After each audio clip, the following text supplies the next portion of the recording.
Look at this whole picture of unity. It's amazing. Even in nature, God has given us amazing pictures of the importance of unity. What do you call it when fish group together? What do you call that? Oh, very good. You really passed your elementary science, huh?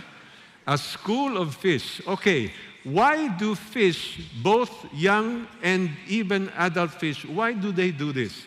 When there is a predator, the fish group together so that they look like one big fish, so that the predator will not get to them.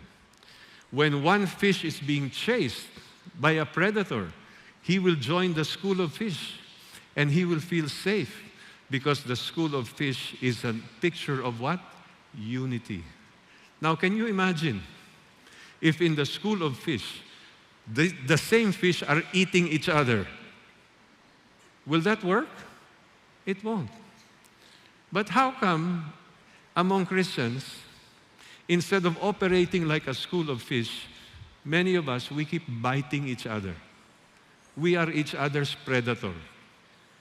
Am I right or am I correct? Sad. You know, the reason why God's Word tells us to do something, example, be united, is because our tendency is to do the opposite. Let me say that again. When God's Word tells us to do something, it is because our tendency is to do the opposite.